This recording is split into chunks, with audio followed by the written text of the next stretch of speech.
穆拉德湾艺术空间将国际艺术大师黄奕、知名音乐人方文山、西班牙国宝级大师黄雷布耶斯用艺术论当中的游戏说，将3位艺术家串联起来，推出新的展览。3位艺术家其实都有这个玩的性质，这个玩它可以把艺术活化这样子，所以它里面我是用这个字去延伸。连接他们3个的共通性的部分。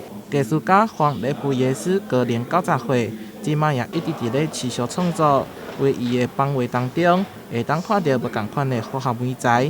策展人用顽童来形容伊。那他又要跳脱这个体制，回归到小朋友的状态。那小朋友是，富有非常多的想象力跟创造力的，就很符合这个玩。因为我们艺术起源有一个是游戏论。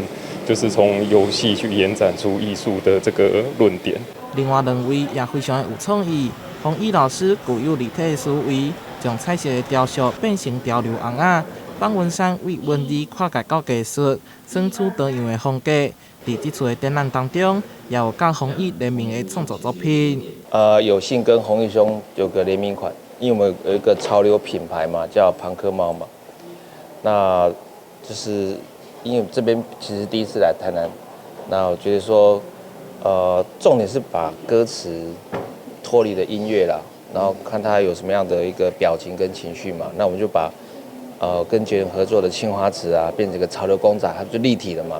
然后立体的话，你就可以触摸嘛，它有个立体的空间嘛。那跟听觉不一样，就把听觉变成视觉。文山兄哦，基本上我觉得认识他之后，我们的内其实是一样的。很喜欢玩，他也是创作，我在创作，所以说很多交集点，那个交集点，我们是在找属于我们华人世界的元素，就华人世界的艺术怎么走。这3位艺术家就亲像因仔同款，将因的想法甲精神跳脱现实世界，选出甲别人无同款的作品。展览为今日开始，展出到7月23号，欢迎民众把握着机会前往参观。台南新闻杨顺怀采访报道。